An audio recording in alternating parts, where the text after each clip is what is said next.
Hey everybody, welcome to the Sheepdog Project. This episode of the podcast is brought to you by AppGuard. AppGuard is the only security product on the market that has been undefeated by any type of malware. I'm not even undefeated. No, Tim's not undefeated. Who do you know that's undefeated? John Jones. Well, undefeated by opponents, not undefeated by things like traffic signals, coke, drug tests. Oh yeah. Yeah. So I mean, illegal elbows. So let's say if AppGuard were John Jones, it was John Jones who had passed every urinalysis and who had an immaculate driving record. That would be AppGuard. Okay, that's a pretty fearsome opponent. That's a fearsome opponent. Well, who would that be in a gunfight? Would that be like Wyatt Earp? I guess, yeah. I mean, Wyatt Earp was undefeated. You know, he died in his bed, so it would be like Wyatt Earp. Being a gunfighter that dies of old age in your bed. Yeah. They don't check gunfighters for PEDs, though. No. And I don't know if he ever shot anybody in the back. I don't know. I like to think he did. What PEDs did you have in like the 1800s? Laudanum. I don't know. I don't know if that was a performance enhancer. This is a pretty ferocious security app. It's awesome. Yeah. Huh. It's like a cross between a pit bull and a porcupine. It really is. It's pretty amazing. Did you know that is my spirit animal? That's a great spirit animal. You just made that up, but that's like if I were going to lay there. But I didn't. Mine's always a porcupine and a honey badger. Ooh, either one of those would be pretty bad. The size is always an issue. Yeah. Pitbull would give you more size. But if you guys want to know about AppGuard, you know, because we're always talking about how you're going to defend yourself with guns, with your bare hands, situational awareness. But let's be honest, we spend a lot of our time on the interwebs. You know, some of us WWWs. Some of us because we have to. Some of us because we want to, but either way, you know, you downloaded this podcast probably on your mobile phone, so you have devices that are susceptible. And then to malware. you shared it on your mobile phone. You better have shared it. You better share it. Yeah, and so you're risking infecting others. You know, if you're sending emails and all this other stuff. So you need to get AppGuard. So go to appguard.us. and check it out. It's an amazing product. We would not endorse, you know, just like we don't endorse fighting systems, we don't endorse firearms unless they actually work. We endorse AppGuard because we use it and we know that it works. So check it out. Tim, how you doing? I'm great. Yeah? Yeah, I'm 12 minutes ago, I was laying on the floor of the gym. Somebody asked me how I was doing, and I told them to go F themselves. All right. I thought I threw up out of my ear, nose, mouth, and butt at the same time. Awesome. That's awesome. Yeah. We finished with Fluvian. a 4,000 meter row for time. Yeah. And I have a 2,000 meter row tomorrow, but I have it broken up by. Oh no, I'm sorry. I have a 2,000 meter ski tomorrow. That's what we're broken up ski row. That's what we're doing. Yeah. And I was pretty pouty. Yeah. Pouty at the end of it. Yeah. Got to shoot a crap ton yesterday. Awesome. I was doing transitions. I was testing out some new guns, some new ammo, which is cool when you're trying to work on being fluid, when you're trying to work on being slow and accurate, which was the focus of my drills yesterday, using a weapon system that I wasn't totally familiar with and a bullet that I wasn't totally comfortable with. So I had not very many malfunctions.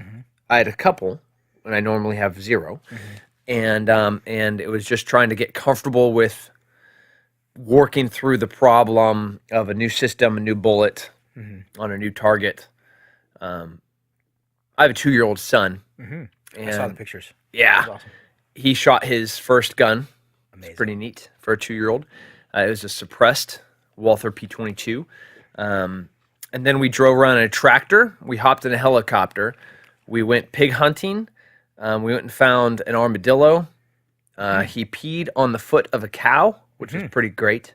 Okay. I inspired him to do that. All right. He was peeing off of an ATV onto a cow's foot, which was pretty epic. The cow didn't seem to mind. I think they get a lot of pee on them generally. Okay, if you ever seen how cows pee on their own, they pee all over. Yeah, they're filthy animals. Yeah. I'm pretty. His pee is probably cleaner than anything that's ever been on him. Pretty much. Yeah. But it's been a hell of a week. I love being home for a minute. I love seeing your beautiful ginger face and hair, Thank you. and being around other like-minded, barrel-chested freedom fighters. It's always good to be back home. I did my in-body assessment this morning. Yeah. Yeah, we'll talk about it later. I wasn't real happy about it. An in-body? Yeah. Have you done that? What's the out-body assessment? I don't know. That's something that they do a couple of blocks from here in Austin, I think. The out-of-body assessment. Yeah. They also cover that in the Joe Rogan podcast. Yeah, they talk about it. Yeah. Outer body. I know that if we go over to 10th Planet, I'm sure they're exploring that question. So we should do a podcast where Just talk about other podcasts. we just talk about other podcasts. That's actually a pretty good idea. Let's do that. You want to do that right now? No, we'll do that next one. We'll do that the next one? Yeah, Okay. because we have some important stuff to talk about today. Yeah, the next one we'll talk about podcasts, what we like, what we look for, what we've kind of fallen away from, all that stuff. So here's what we want to talk about. This is the idea that I threw at Tim just a couple minutes. So I'm going to start. There's a couple of forums on social media that I hang out in, and some of them have to do with guns. Of course, actually, a lot of them have to do with guns. Some have to do with martial arts. So this was the question that was posed, and we could talk all day just about the question, but I'm going to talk about one of the specific responses. It says, "Do you think your martial arts or your style, quote, will save you in a real-life violent situation? Please explain why."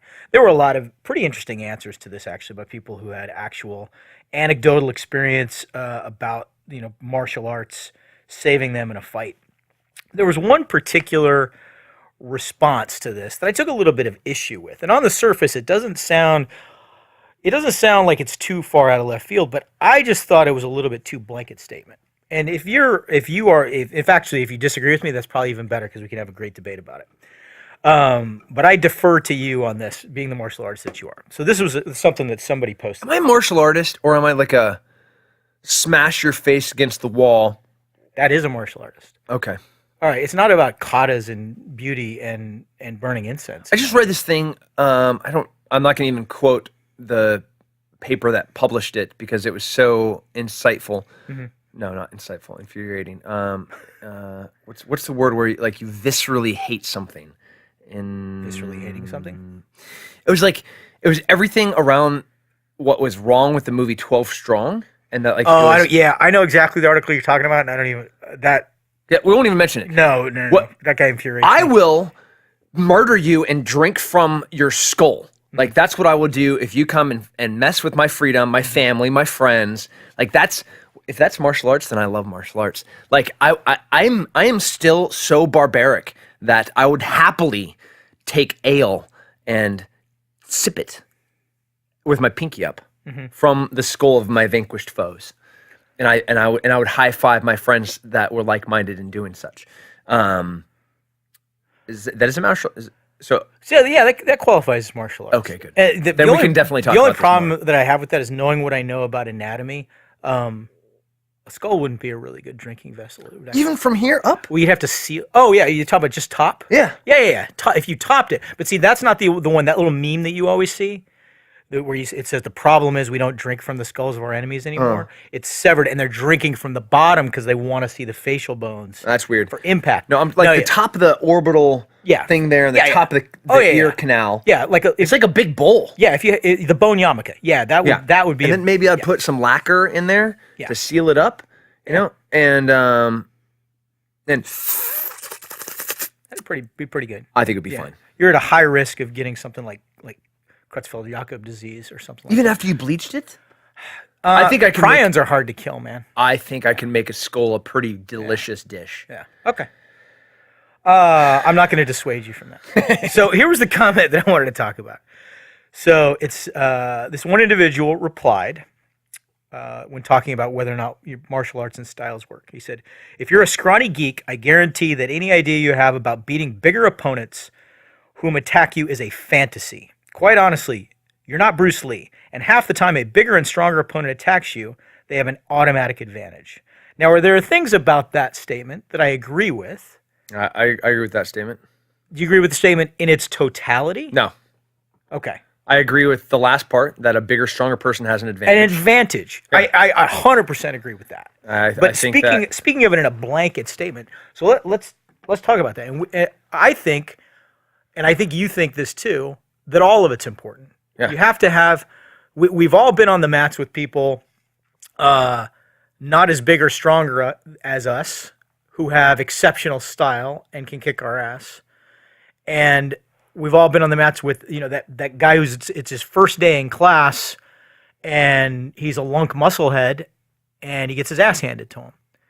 But I think I think everything's important. You can't totally rely on style and technique getting you out of stuff if you're not conditioned well, if you don't have the cardio and you don't have the strength to execute that. There's a reason that they say the heavyweight champion is the baddest dude on the planet. Because he is the biggest, the strongest, and has the skill set that has translated the best for his size. Sure. There's a reason I like being 210 pounds. When I was in war, I was like 230 pounds.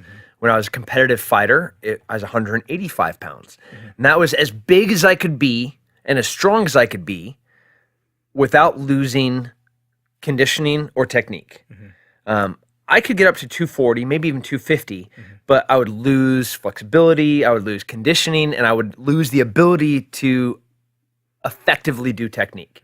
I don't know if they're like equally proportioned, like the stronger you are, the less technique you have to know, and that's like an equal, like if we had a scale and each of those things were an equal to 1 point, like one percentage of size and strength is equivalent to 1% of technique. Right. In video games, we can determine that. In real life, I don't know how you determine that. I mean, you definitely want to be as big, as strong as you can, and as big and as strong as you can be. You want to be as fast and as lethal as you could be, but you also want to be as technically proficient as you can be. The more technique you have, the less strength you need.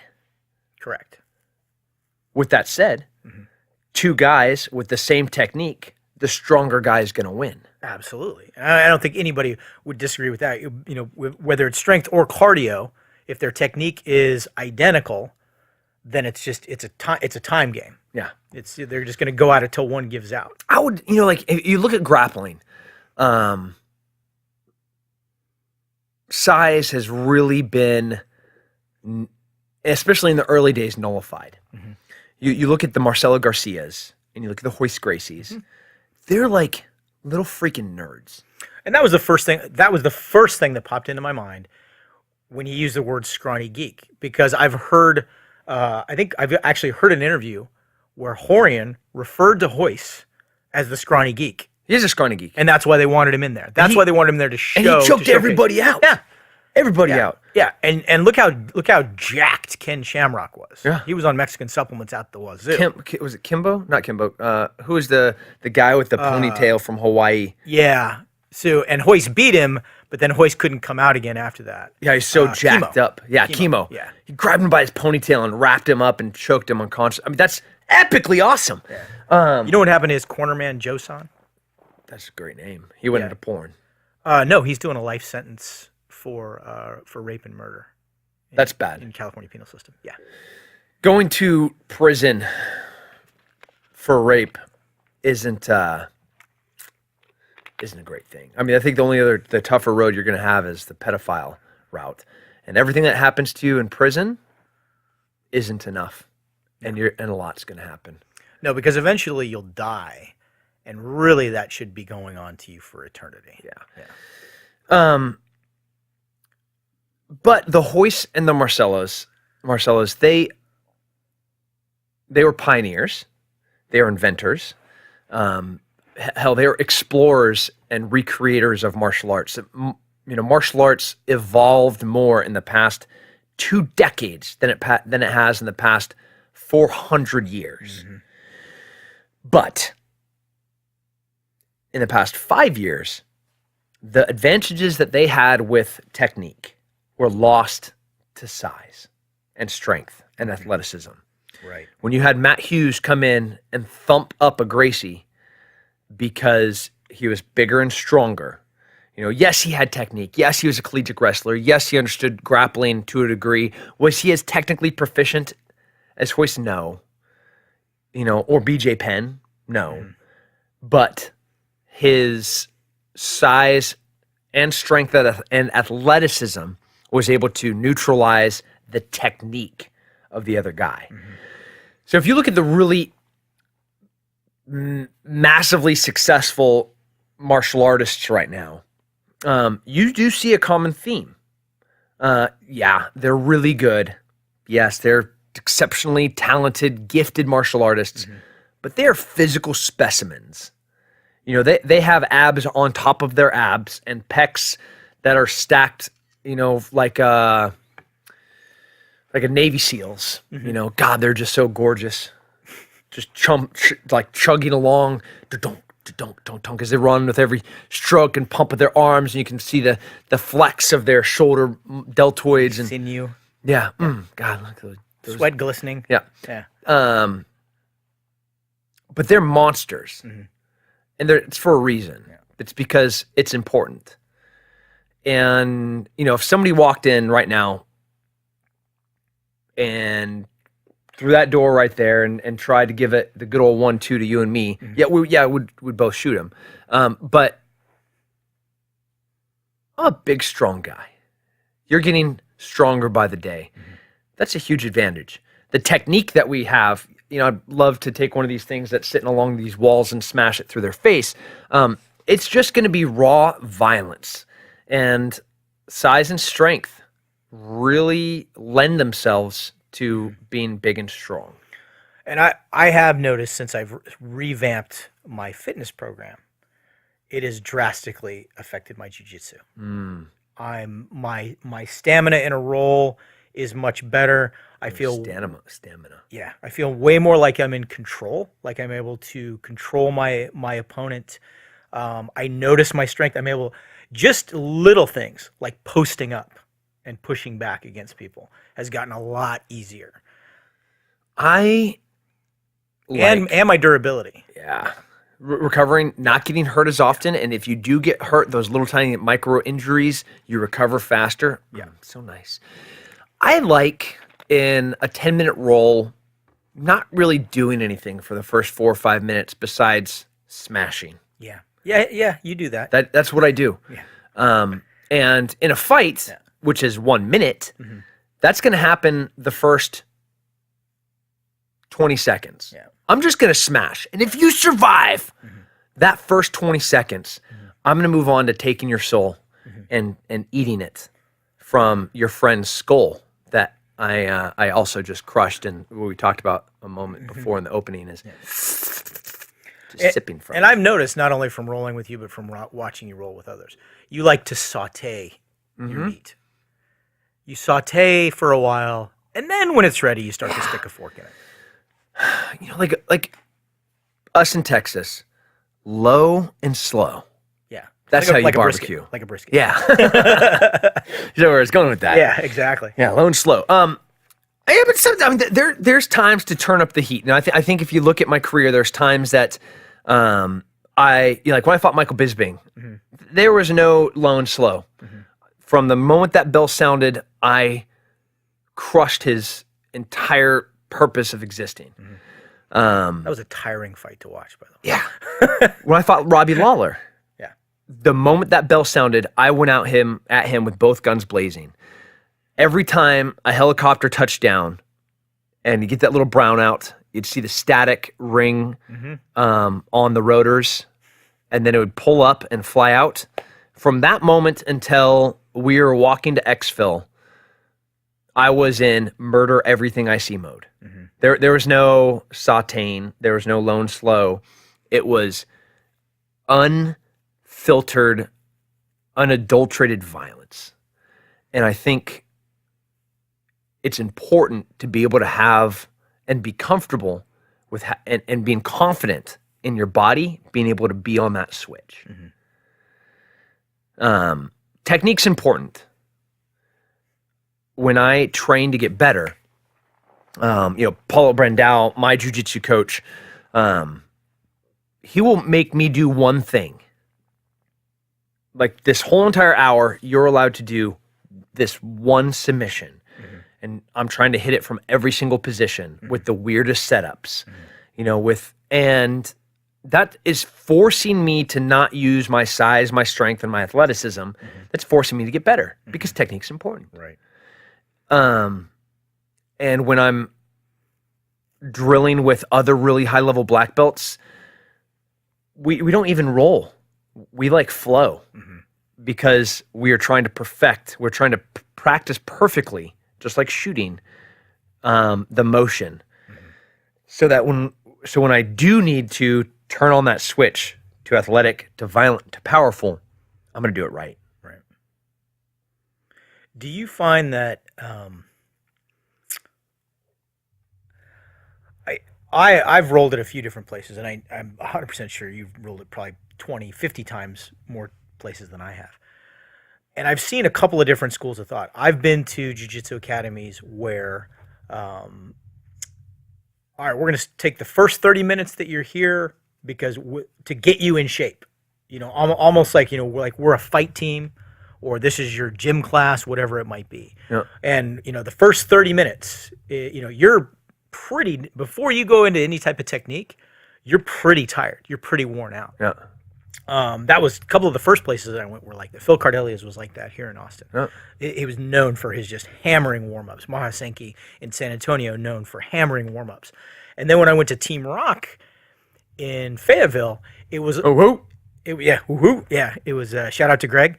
It was abbreviated because it was almost like, hey, 90% of you guys in this room did PT this morning. You're all active duty military. You've already got that part checked. Yep. So we're going right into technique. Yep. I like the first one. I like the second one. Yeah. Go on. Yeah. What do you think? I mean, there's not a right answer, I'm sure. No. But what, in your experience, does it just depend on the lineage of the teacher that you're learning under? The approach is different. Do you think they customize it depending on where they are to their audience? I like to strip people down sometimes before, definitely before they roll. Mm-hmm. If you roll fresh, unless you're getting ready for competition, I don't think you're going to get any better. You're just going to do what you already do until you get tired, and then you're going to have to do something different because you're tired. Right. So I like burning a candle on both ends and then seeing what's left of that wax and how much more that wick can cook in the roll session. When it comes to technique, I think for people to absorb, I think people over teach. I think in a single session, you can learn one or two moves, and those one or two moves should be drilled about 200 times, and then your rolling should implement the thing that you just drilled, which is the thing that you just taught, and then you guys can go and play jiu-jitsu. So, in other words, if the move of the night was, or the moves of the night was a chain of submissions from side control, then when you go into rolling, everybody should start in side control. Is that what you're saying? You should definitely, after you teach it, then you drill it, and the drilling is the longest portion. That's like 30 minutes. Like in an hour class, we got our warm up. We have our technique, which is like 20 minutes. And then we have our drilling, which is like 30 minutes. Now you got 10 minutes left of class. Starting from side control. Okay. 5 2-minute goes. What do you think about, I know we're going to talk about other podcasts in our next episode, but did you listen to the Joe Rogan, Ben Askren interview? Yes. What did you think about what he said about the approach of most jiu-jitsu academies? What Ben said or what Joe said? What Ben said. And I thought Joe, in a little bit, he didn't agree 100%, but he echoed it a little bit. He said, we go right to rolling because people love to roll. Yeah. Martial arts is also about fitness. And the time, I think this is one of the faults of jiu-jitsu is that we don't drill properly. Like if you go into a wrestling room, by the time we're done drilling, our stab double or turn in the corner, like you see guys crawling like with their fingers and their toes off the mat to get a drink of water because there's nothing left. And we haven't even done any live goes yet. Right. That's just drilling. And I mean, if you took a high-level boxer, kickboxer, karate guy, and you threw him in a wrestling room for 30 minutes. Cardiac arrest. Yeah. Like Dr. Simpson, Yeah. you would be needed. Yeah. Dep. Paging Mike Simpson. Paging Mike Simpson. We need you in the wrestling room. We just had a Shotokan karate guy that died. That's what would happen. Yeah. So that's a fault. That's a fault that my gym, Grace Humaita, we don't do it enough. Or any jiu-jitsu gym. Ben's right. Ben is, first of all, even though he won't say it, one hell of a jiu-jitsu practitioner. He could say a grappler or a shoot fighter or a blah blah blah freestyle blah blah. He is so talented. He's one of the most talented grapplers I've ever had the opportunity of training with. And he can implement his game plan wherever he wants, whenever he wants. And his perspective of this industry, and this is a huge industry, like in Austin, how many jiu-jitsu gyms are there? 8. Really, just 8? I think there's more than 8. 8 that I bother to acknowledge. Okay. I think there's like 15. Is there that many, really? I really think there are. In one city, I think there's 15. Especially if you start getting up into Georgetown and Floridville. Oh, well, yeah, if you get into outlying areas, undoubtedly. I mean, there's, there's like 4 in Cedar Park. Yeah. There's like 5 in Round Rock, I think. So that's crazy. Yeah. So it's an industry, and this industry has done a lot of things poorly. Promoting women, drilling, fitness, self-defense,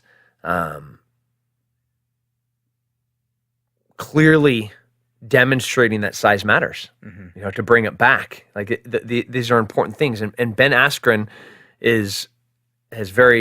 his perspective has never been one of a jiu-jitsu practitioner or one from the industry. And I think everybody should look at what he said and been like, all right, okay, it stings a little bit, but yeah.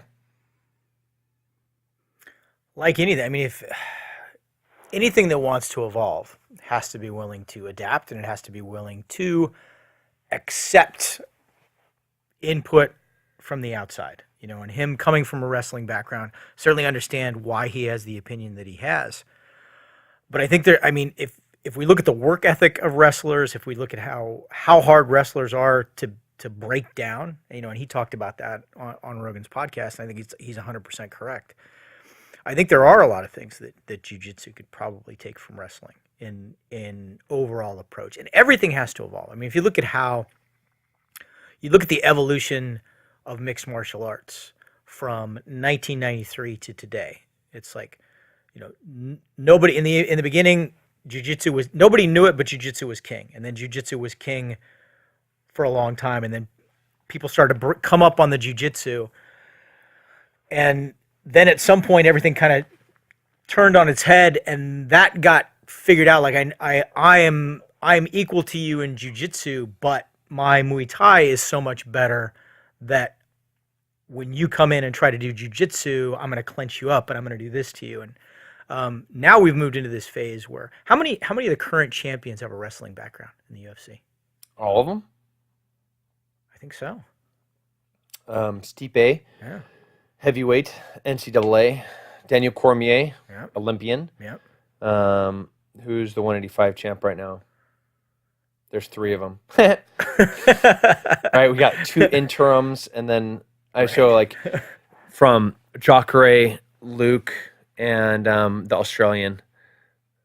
I can't believe I can't remember his name because I love him. Southpaw. Yeah. Beat up Colton. Damn, I can't remember his name either. I love him. Yeah. I'm super embarrassed that it's just slipping my mind right now. Tyrone Woodley. So I mean, right there, the top 5, 6 guys in every single weight class have a wrestling background. Yeah. That's telling. Yeah. That's telling of drilling. That's telling of size. It's telling of mentality. It's telling of work ethic. It's telling of a lot of things. And it's hard to tell. Is it just? I don't think you can just blanket statement and say, well, it's wrestling. It's the skill of wrestling that is dominating MMA. Because when you look at these guys and how talented they are, they're not all winning with wrestling. Yeah. Stipe just did. Stipe just did against a guy who refused to wrestle during his camp, and it showed. It's a bad idea. Yeah, bad idea. Going against Stipe, and I'm So not let's gonna talk about wrestle myself. size and technique. Yeah. Who had size there? Ngannou. Ngannou. Yeah. Like 40 pounds? Yeah, something. Yeah. Power. Let's talk about just the power between the two. Ngannou set the record, the world record for the amount of power that could be generated with a single punch. Yep. He hit harder than Mike Tyson, George Foreman, Muhammad Ali. I mean, a freakishly powerful man. He literally hits hard enough to do what we call a closed decapitation. Ooh. That your head will come off of your cervical spine without breaking the skin on the outside. He hits hard enough to do that. Do I hit hard enough to do that? I don't know. I haven't seen your numbers, and I've never been hit by you. I've seen you hit people. Probably not, though. Yeah, I don't want to be on the receiving end of seeing if you can. But probably not. And that stings. a man that prides himself in violence to think that Ngannou can. So he gave up Stipe, defending heavyweight champion. He gave up size. He gave up strength, and he beat him solely with technique. The technique was wrestling, and I think fundamentals of boxing, because he didn't get in a slugfest. He didn't kickbox with him. He beat him with 1-2s and getting off angle. Right. First 4 minutes of the first round were a little unnerving because he was staying in the pocket a little bit too much, and his head was that just uppercut my testicles. What's it called when your testicles like go? That's your cremasteric reflex. Like it goes up into my stomach a little bit, where it's like scary. Like if you went to fake punch my balls right now, and they do that involuntarily. Yes. That's that same muscle. Yep. Okay. Just thinking about Stipe being in the pocket, why Ngannou was throwing those uppercuts, makes my testicles do that, which is weird. It's not that weird, actually. Okay. But then, lo and behold, weird. A double leg and turns a corner, puts him on his back, wears him out. Yeah, technique. A well-executed, well-timed technique. Timing, balance, conditioning, these are all parts of technique that Stipe was able to implement as part of his game plan, and then become the first heavyweight champion in history to defend the heavyweight title 3 times. Slow cap. Yeah. Think about some of the people that have been heavyweight champions. You know, from the Andre Arlovskis to the Tim Sylvias to the Randy Couture's, Frank Mir, Brock Lesnar. Those are some monsters. Oh, yeah. But Stipe is the first guy to ever do it. He's a collegiate wrestler and a firefighter. 2 professions that pride themselves in hard work and technique. Both of them. Yeah. Both his occupations. So, Interesting. to your point, does it have to do with the technique of wrestling or the mentality of wrestling? Pretty. I think he's just a fascinating guy. I think he's an inspiring guy. Yeah. I think he's everything that a champion should be and everything a fighter should be. I want to get him good with a gun, and then he'll be everything an American should be. Ooh, ooh, ooh. Pounding my chest. Do you see my elbow, by the way? I haven't taken a close look at it. Shane was telling me about it yesterday. He said that the hematoma actually has weight to it, like it's stinging. So it 2 days ago, this part was over my elbow, and I went for a run. It was like trunk, trunk, trunk. But this is all not supposed to be here. Yeah. Yeah. Keep rubbing that out. Don't touch me. Put a roller on that or something. It's tender. Yeah, because you don't want it to calcify. Calcify. Yeah. So, Tissue can calcify? well, hematomas can calcify. That's basically when guys with really bad cauliflower ear that's hard, it's calcified. Okay. Well, so I mean, this is You don't not want to get cauliflower like arm. 76 hours old, Yeah. and not but 2 days ago, it was so swollen it was hanging over my elbow. Yeah, you're healing pretty well. Like Wolverine well, right? Yeah. Well, I don't know about that. Wolverine, you can watch Wolverine heal. You can Except in Logan. I mean, because he was old. Well, he was also poisoned. Yeah. Something was wrong with him. Well, it's adamantium. Adamantium is not. It's carcinogen. It's not good for you. It doesn't really exist. So we can talk about that. So to that point, so that brings up, when we talk about things like combat effectiveness and we talk about lower rates of PTSD in SF guys, and the argument has always been, well, is it because of their training? Yes. Yes, but it's also because of the mental toughness. The guys that didn't make it to the end of the training were selected out. Yes. And I think a lot of that's true with the wrestlers. I was going to say yes like 10 times. Is guys that are known, guys that enter mixed martial arts. The guy who tried out for the wrestling team in middle school and made it halfway through the season and quit, and then went and took Taekwondo or whatever and made his way into mixed martial arts later, he doesn't have that wrestling mindset or the wrestling skills. Yeah. But or the wrestling conditioning or the wrestling power. And the guys like Stipe, they have both. They have the skills, but they've also been forged in the fire because almost all wrestling coaches, from what I've seen, they have this same forging mindset of you're gonna be in here every morning at 5:15, and we're gonna beat you down. I want Stipe on a SF team. I also want Cabo Cerrone. Really? Yeah, both of them would be a huge asset on an ODA. Mentality, perspective, hard work, smart. Cowboy would be a Charlie. He's a Charlie. Yes, he is. He's totally. He would blow some stuff up. He's totally an 18 Charlie. Try to steal stuff. Well, and 18 Charlies always have the most twisted sense of humor on the team. By steal, I mean just do the right paperwork so the team has it permanently. Yeah. Stipe's an echo. Stipe's a commo guy. Yeah. Taekwondo, the guy that failed wrestling and then went to Taekwondo. What the fuck, Taekwondo? Like, that used to be 50 years ago.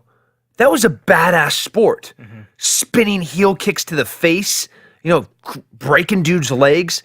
Like real competition that left you bloody or unconscious. Now, I can't watch it for 2 seconds. No, because it's become so watered down and sportified. Yeah, and the athleticism was taken from it. If you took Tyrone Woodley and you lined up every single Olympian Taekwondo guy, and you're like, all right, ready, set, go. Tyrone Woodley, 170-pound athlete, would run a freight train through each of those guys, and they would be begging for the quickest and least painful way out of the pain that they're already in, which is borderline unconsciousness from him just decapitating them. So to technique and size and power, his technique, his athleticism, his strength, to that specific martial arts technique completely nullifies it and makes it all but irrelevant. So, we've been talking kind of about the specific technique of jiu-jitsu a little bit in wrestling, but if you started comparing technique to technique and then added size to it, now we have a pretty complicated flow chart here.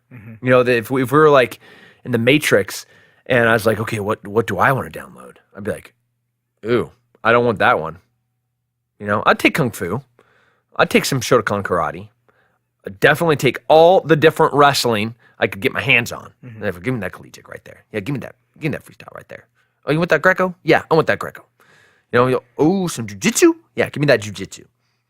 And then all the Japanese versions of everything, Taikariya Kid, jiu-jitsu, take that.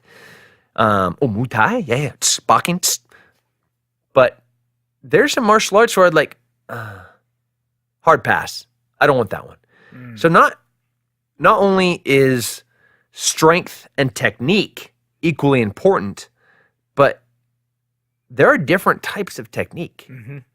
Some of them just aren't useful, especially when it comes to what it is that we do. which is saving lives by sometimes taking lives. Right. You know, I don't know what a butterfly hook switch tap kick, if that's a real Taekwondo move. I don't know how that's going to help me in a fight when truthfully, I just want to pick up that wooden stool that's like 4 feet in front of us and crush somebody's face with it. Right. That's if I can't get into your backpack fast enough to get our guns out. Right. Interesting. Do you have do you have ammo in my gun, by the way? No, there's no ammo in your gun. What? You brought me an empty gun? It's all right. I got lots of ammo in my truck. Well, I figured you had a gun on you. I thought I was just bringing you this gun so you could take it back home again. But 2 loaded guns are better than 1 loaded gun. I have 1 loaded gun. If I had to, So then 3 loaded guns would be better than 2 loaded guns. That's very true. I know it's true. So in a sense, we're actually going to be ending with more questions than we started with. But that's a good thing, I think. But the questions that we've posed are not that they're rhetorical. We could answer some of these questions. Size matters. Size matters. Right, strength girlfriend? matters. Cardio matters. But technique matters too. Yes. And we don't know. This isn't like it's not like the video game. It's not like the dial where I got to choose. You know, this fight character that I'm, you know, he's this much strength and this much stamina and this much technique. We don't know what the magic recipe is. So the important thing, I think the takeaway from this is, you know, to do what we try to do every day, which is go train for more strength, for better cardio, and train the techniques. And train both of them. And, you know, you don't want to be the biggest, strongest guy in the room who's now, if you're Andre the Giant, yeah, you can get away with it. Maybe. I'll choke the crap out of Andre the Giant in his prime. I'll give him 200 pounds. I would have liked to have seen that, but I'll get him. Yeah. You don't think I could get him? I think you could get him, actually. I would have paid to see it. Do you think Bruce Lee would? I think I would take a Bruce Lee over Andre the Giant. Hoist Gracie. I think, oh yeah. Marcelo Garcia. Oh, absolutely. And we're talking hundreds of pounds. Yeah. And he was a pretty good wrestler too. Like, not only was he a master person. So, size matters, strength matters, cardio matters, technique matters. Being a crafty, violent dude matters. You're like having the mentality. Mentality matters. Yeah. You know, and mentality is one of the hardest things to train. And heart matters. Oh yeah. Heart matters a lot. It could be, you could have 2 guys, identical size, identical strength, identical technique. One of them pissing down his leg, and one of them knowing that this is what he signed up for. And that could be the difference. Yep. Yeah. That could be the difference. You can also have too much heart. You can. Yeah. Yeah. As the past 7 weeks of my life, which, you know, we'll talk about sometime, it has become obvious, like, that my heart or my willingness to push the I don't give a fuck button, it has become a liability. Might be time to dial it down a bit. Well, we've answered some questions and we've posed some new ones. We definitely have. I like that I know what that muscle is that takes my testicles up. That's good. I'm glad that you concur I could be Andre the Giant, and also drinking out of the skulls of your conquered foes is back in vogue. Yeah, that is cool now? Oh yeah, absolutely. Okay. And we've determined the proper way to do it. Okay. That it has to be the skull cap, not the bottom of the skull. So, hey everybody, don't forget that this podcast was brought to you by AppGuard. AppGuard! We fully endorse AppGuard. If you're going to be a sheepdog in real life, you need to be a sheepdog on the interwebs as well. Protect yourself, protect your family, protect that computer, protect all your files. So go to appguard.us. We wholeheartedly endorse them, and you need to check out their product because it is truly amazing. Otherwise, we wouldn't be associated with them, and we wouldn't talk about it. But I mean, I have some stuff on my computer that would be pretty awkward if those got out. And you don't want that. No. You definitely don't. God bless America. ISIS. We are at downtown Austin, pretty much on 5th Street, and we'll be here for a few hours. So just come on down. This isn't going out for like a week. Let's just post it right now. Okay. All right. Where will I be in a week? In a week, I'll still be in Austin. All right, I work out on it on like Mondays, Wednesdays, and Fridays, and I'm at Gracie Humaida on Tuesdays and Thursdays during the midday workout. So yeah, ISIS coming down. Okay. God bless America. And in the meantime, we're going to leave you, since we talked about martial arts, I'm going to leave you with a quote from Bruce Lee, who said, "Absorb what is useful, discard what is useless, and add what is specifically your own." Remember that, everybody. Until next time. Be a sheepdog. You have been listening to the Sheepdog Project. Follow us on Facebook at facebook.com/sheepdog response. The views expressed on this podcast are those of the individual and do not represent any larger entity, public or private.